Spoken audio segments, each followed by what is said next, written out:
Welcome to My Forever Home, the podcast. I'm Frances Cosway and I've helped hundreds of people create forever homes. I know firsthand how different it is creating a forever home rather than a house you plan to flip in a few years' time. I believe your forever home should reflect what you love and suit your lifestyle rather than being about trends and resale value. You're creating a home for you and your family, not anyone else. So I'm here to help and guide you along the way. I'm going to share all there is to know about creating a quality forever home that's functional, sustainable, future-proof and adaptable to your family's changing needs so it's multi-generational. We don't do cheap and nasty here. We're about creating things to last. It is your forever home after all. I want to help you gain the knowledge you need to be planned and prepared to create the forever home of your dreams. I can't wait to share the journey with you, so let's start. Hello and welcome to this episode of My Forever Home, the podcast. I'm your host, Frances Cosway, and I'm here to go through today all about designing your forever home function over form. Now, what is function over form? Just as a quick description and introduction. Function over form is when you're looking at the functionality of your space, so how a space or a room works, over the aesthetics of how something will look, how it might feel. And so that term function over form, that is what it's referring to. Now, I wanted to talk to you today around using functionality as the absolute backbone of designing your forever home. I always say when I'm talking to clients that let's get the design, the functionality right. So the design thinking for me is around the functionality, and then we can make something look beautiful. So focus on the functionality first means, how do we need a space to work? How do we use the space? How do we ideally want to engage with the space? What are the things we need to store? How do we need to access things? How do we want to engage with people? Have we got places where people come together as well as areas where people can have a space to retreat to and have privacy? So focusing on the functionality means that we're designing around the way a space works. That's really all you need to remember and think about. Functionality equals how does it work? And of course, making sure that your home works is so critically important. I have seen instances where people spend so much money on a home, move into it, and then realize that actually the design is not being thought through enough. And that could be from a floor plan perspective or how spaces flow and interact with each other. But it could also be just around how the joinery is designed and how a space is designed from an interiors perspective, separate to the floor plan layout, in that these have not been designed with the people that are going to live there in mind. And I think that that's such an important part. So focusing on functionality also means that you need to be working with people that are asking you a lot of questions about how you live. How can someone possibly design anything for you without understanding how you live, how you want to live in the space, and also what your goals and aspirations are for this home that you're creating? And this is for new builds as well as renovations. So that functionality first part means that you're going to have a home that you've invested so much time, money, and effort into that when you move into it, it is going to work. We need to then also think about interiors being designed around your lifestyle. So, how you live, the way you live in your current home that may not be your ideal or forever home. It may be compromised living, i.e. the rooms are not how you want them to be, the spaces don't flow as you want them to be.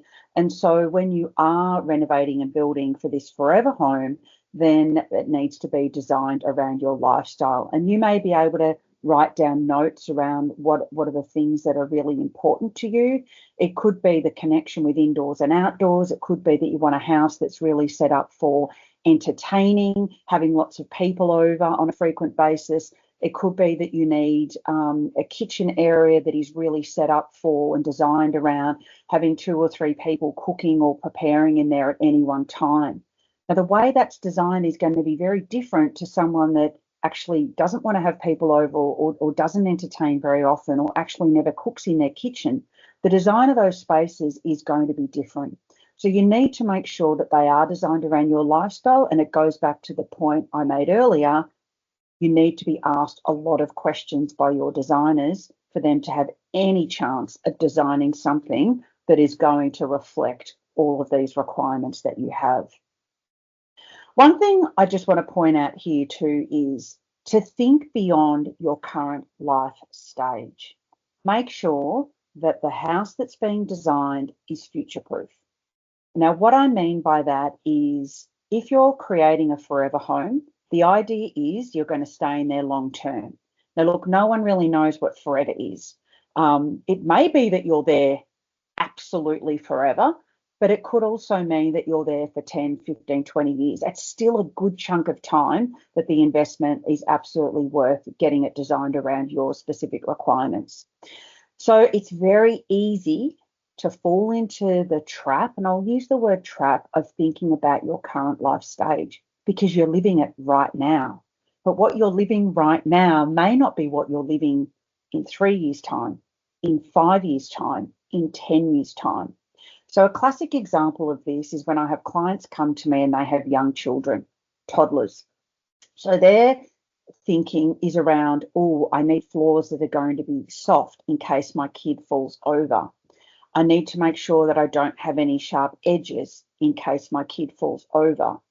Or I need to make sure that I've got a playroom that's full of toys. That space absolutely could be turned into something else. But we're so focused on where we're at right now. Now, if you're a professional couple and you know that you're building a house that may actually end up having children in it at some stage, the way that gets designed is very different than if you are going to remain a professional couple forever. So try and not focus so much on your current stage. Be led by the experience of your designers. And if they have got lived experience, that is really, really advantageous. But the other thing is also ask friends that are at those different life stages, maybe friends that have retired, what's their life like now? Friends that have grandchildren, what's their life like now? You can observe how your own parents interact as grandparents with your own children if you have them, and how does that dynamic work in the house and how the house works.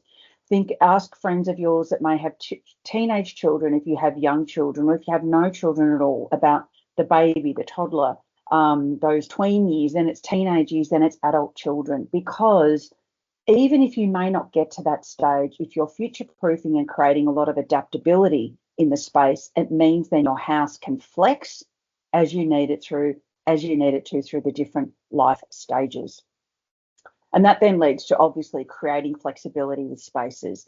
A couple of things that I say very often is make sure you don't have a room that has so much built-in cabinetry in it, wardrobes aside, that you can't make that room anything other than what the cabinetry is there designed for. So for an example, built-in office furniture. Freestanding office furniture means that you can take it out and that room could become a playroom, can become a bedroom, can become a spare room, can become a second lounge. But if you've got all this built-in cabinetry in there, that defines the use of the space. And that, for me, doesn't create as much flexibility than if you didn't have that built-in cabinetry. Now, if there's rooms that really can't be anything else than one thing, then, put the built-in cabinetry in. But it's around creating flexibility for rooms to be more than one thing over the duration of the time that you're going to be living there. And that then, of course, means that multifunctional rooms also come into play here. And a multifunctional room is one where it's got more than one purpose at any given point in time. And the example I like to use here is that you may have a room that has a sofa bed in it, as well as a desk, freestanding desk. So that could be during the week, it's an office, someone's working from home there, but it means that when you've got guests or when you've got people stay on the weekend, the sofa bed comes out, or it may be big enough that you've got a bed in there as well. But what that means is that room is functioning as not only a spare room, it's also or a room to retreat to, but it's also acting as an office or a study area as well. So multifunctional is absolutely brilliant because that means that space is being used more often than not. I am not a big fan of retreats. I see this on floor plans a lot, and retreats that are open plan, normally on the second floor, I see retreats. You get to the top of the stairs, and there's this massive area with no doors. Now, for those of you who have followed me for a while, you know that I'm a big fan of doors because they create so much flexibility, privacy, and multitude of other things. So doors, are your absolute best friend, and I'll get to them in a second. But retreats, open plan upstairs, seemed like a good idea at the time. They look great on a floor plan, but when you actually start living in those spaces or utilising those spaces, you realise that they're actually quite restrictive in how they can be used. Now, sometimes, particularly with project homes, I see big retreats upstairs with sort of like a built-in study area in that retreat area. Now, I'm yet to see or experience someone that may be studying year 12 or university that is going to be using that little built-in study nook while there's someone, playing Minecraft or some other computer game in the same space at the same time. I just can't see that happening. The noise, the distraction, it's just not going to happen for someone that is, seriously studying. And so because the retreat can't be closed off, you've got noise mitigation, your lack of noise mitigation, you've got the noise traveling up and down the stairs. You can't actually use that room really as a place where someone can stay because there's no doors. You can't create privacy. And it's not really multifunctional. It's either going to be one thing at one time. Sometimes I do see them where they've got TV set up and then they might have a table tennis or a billiard table. I'm sure those two things can be going on at the same time, but it's more, you're not going to have someone doing something quiet, might be reading or study, as I've talked about, while someone's, very loud, watching a very loud movie or, playing computer games. So that's why I don't think retreats in an open plan sense are brilliant. Retreats that are able to be closed off, brilliant. That's the alternative. So just, it is a bit of a bugbear of mine, so I just wanted to share with you why that is. So, of course, with the multifunctional rooms, with the flexibility of spaces, it means then that your home is able to adapt, particularly when we're not focusing on the current life stage, as I just mentioned before. So that is around focusing on functionality first. In all the things I just mentioned to you right now or talked about just then, not once did I talk about colours, materials, or anything. This is around making the structure, the design, the flow, the spaces, all of that. It's making that work. And that's where the focus needs to be initially. We get to the materials, we get to the colours, and we get to everything else secondary. It is so easy. And look, I've been there. I've been there renovating. I've built my own forever home. It is so easy and to be distracted by looking at materials. And there's nothing to say you can't at the same time, but don't lose sight of the core foundation of getting a home right, and that is focusing on the design functionality first.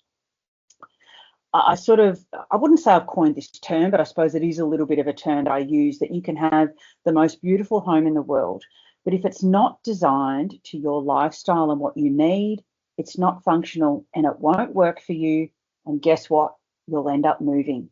That's a truckload of money that you have invested into a house that you thought you were going to stay in, that actually you're not, because it hasn't been designed around your functionality requirements. It is so critical. I'll be like a dog with a bone on this message. Now, the door thing. Please don't underestimate the flexibility and the advantages that are created by using doors. Now, in so many project homes that I go into, the very first thing I notice is the lack of doors. And there's a reason for that. It saves them money. So you walk into a home, this is the classic project home floor plan, you'll walk into a home, there'll be a room on the left or the right that is sort of presented or, marketed as an office.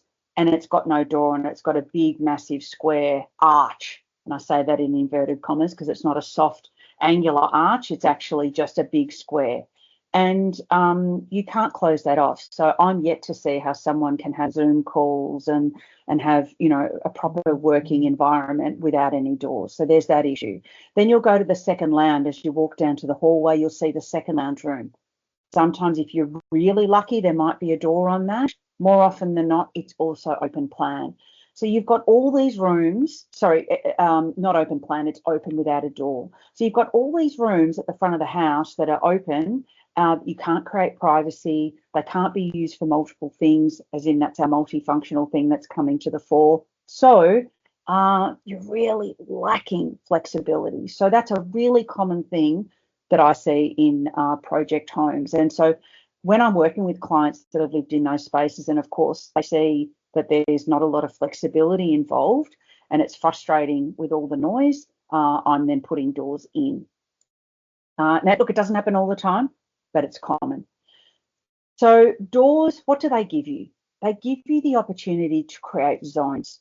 So even if you've got a door somewhere along the hallway, you're already creating a zone, the front part of the house, the back part of the house. You may have a door at the top of the stairs, so you're segregating and separating the first floor with the ground floor. They create zones within. So even what I was talking about just then around the zone, there's the working office zone, and then there's the living area. So they create zones. The other thing that they do is they separate the main living part, the main living area of your home from the rest of the home. So that can be really advantageous when you're trying, this is when small children come into play, you're trying to block out the noise of a very busy home out the back, and you may have children living up the front or they may be upstairs. It means that you're able to segregate these spaces from noise, creating quieter zones, busier, noisier zones. The upstairs down things, all of these things will ultimately give you zoning for heating and cooling. So not heating and cooling the entire house, but the ability to be able to just heat or cool downstairs, or just heat and cool upstairs. Even better, heat or cool separate rooms because you've got doors. So that is going to save you a lot of money by being able to zone your heating and cooling, but you're only going to be able to achieve that with the use of doors. Now, I use a floor plan visual for this when I'm talking about this with clients, and it's a house that was sold quite close to me quite a few years ago, and I went to the open, and this house was marketed to an inch of its life. It was beautifully presented. It was brand new. It was when coffee carts were absolutely never seen at auctions, and now they're a dime a dozen. But they had a band. It was just over the top marketing. It was just, they were really song and dancing about this house. But when I went in there, the very first thing I noticed was there wasn't a zone at all. There were no doors. So you opened the front door, there was an office on the right, no door. Then you walked through the first living area, no door. You then went through to the main area, no doors. You went upstairs, there was no doors. You only had doors on the bedroom, and that was it. So it meant that even though they had a second living area, it was right next door to the main living area. So because they had no doors to separate these spaces, it meant that if someone's watching the footy in the back and someone wants to watch another TV program in the second living, all that noise would travel. If someone wanted to have a quiet moment in the second living area, or someone's watching TV, they couldn't. If you wanted to separate conversations with different groups, you couldn't, all because they didn't have doors. And so it's a really clear example of why, or how I should say, doors can create flexibility for you to use your home in different ways. And because that house had no doors, they were really just living in one big, massive room because there was no demarcation between any of the different spaces. And I don't know how on earth anyone was going to be able to have Zoom calls and conversations in meetings for work in their study area because there was no door on that either. So what was presented as this cutting edge design home for me was incredibly poorly designed because they hadn't thought about how people were actually going to live in this house, properly live in this house. So the doors are creating privacy. They're creating spaces where you can retreat. They're creating areas where you can close the door and have a moment, close the door and go to bed. You've got guests over, you can close the door and they are in their own space. Even if they are in a room that may not be set up as a guest room, if you've got another room that at least has a door, not like the retreats upstairs, they can still create their own space because you've got doors. And the very final thing I want to talk about with regards to doors is the noise mitigation that they assist with. So as I was talking about before, these open rooms with the project homes that are marketed as offices, the house that I've just spoken about, you come in the front door and then there's this, office off to the left, no doors. So with the, increase in people working from home more often than not, absolutely, we need more spaces where people can work in quiet, in privacy, depending on your role. I can't imagine lawyers being on the phone having, very sensitive conversations and there's no doors on their office. So noise mitigation, being able to block out noise in the house, being able to block out noise anywhere, it might be from outside, is so incredibly important. So it's often forgotten about. And the last thing on noise mitigation is that noise mitigation between upstairs and downstairs. If there are no doors between upstairs and downstairs, that's another one. That transfer of noise between those two levels is huge, particularly if you have timber stairs, you don't have carpeted stairs. That noise is just going to echo forget it. I won't even try and say that word now. It's just that noise is going to transfer very, very, very easily. I'm going to get off this podcast when I finish recording and going to try and practice that word. That you all knew what I was trying to say. And I know that you're all saying it to yourselves now. But anyway, let me have my embarrassing moment. So doors. Yes, I harp on about doors, but they are incredibly important. And if you really want to go all out then with your doors, yes, get a door. I don't really care what sort of door, it's a door. However, if you really want to do this properly, get a solid core internal door. They are the ones that are solid on the inside. They're not hollow. They are going to block more noise than a hollow core door as well. And that's a mouthful, which is why I had to be really slow as I was saying solid core door. Try that for yourself at home, trying to say that really quickly. I'll practice that one when I get off recording this as well. So I hope that has given you you can tell I'm really passionate about this. It's where I pull my clients. Let's slow down. Let's get the function right. Let's get the design right. We're not going to forget. We're not going to not make your house beautiful. We're not going to make your house a reflection of you and be surrounded by the things that you love. But we absolutely need to make sure that the function works well for you. And your lifestyle is designed around you, not what everyone else is saying you should have, because that is what's going to make you fall in love with your house, because it works. There's spaces that are just designed for you because that's a very specific thing that you needed, and that is where your heart sings as well, with the icing on the cake being that it looks, feels, and is everything that you want it to be aesthetically, but the fact that it works is the most critical thing. So I hope that's given you some food for thought, lots of things to think about. Slow down to get this part of your project right, because this is critical. This is also where the really heavy, deep design thinking is done. So the heavy lifting thinking is the word I'm looking for. This is the moment for us as designers that the heavy thinking design work is done, is at this stage. Because to make things work, that's a puzzle, and we need to try and make things work, and that is where the real thinking is involved. Okay, that's it for me this month. I hope you've enjoyed, and please do always, if you can, leave me a review about the podcast, because it does mean that more people find me, which is really, really lovely. I get so many people call and tell me how much they enjoy the podcast and how much they get out of it. So if I can share the love with you, helping me share the love, that would be fabulous.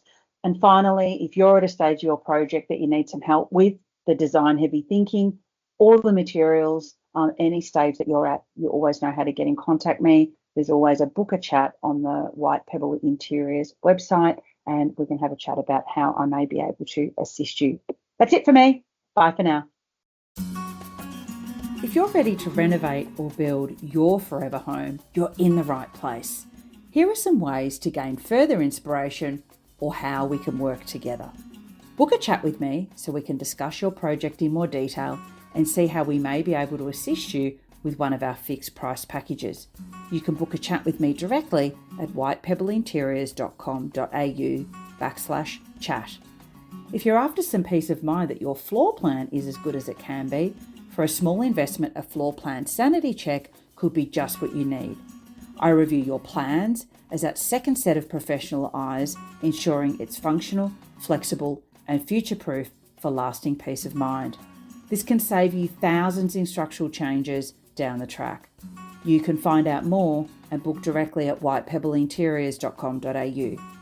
And if you'd like to get your hands on some reading material, unlock your dream home and dive into our first ever magazine, Creating Your Forever Home. It's packed with expert insights, stunning visuals, and practical advice on building your forever home. Grab your copy and be inspired now. You can also access the first 3 chapters of my book, Your Forever Home, a practical and helpful guide to gain insights on how to create a home that will suit your needs for the long term. Everything is available at whitepebbleinteriors.com.au/links. Thank you so much for listening to this episode of My Forever Home.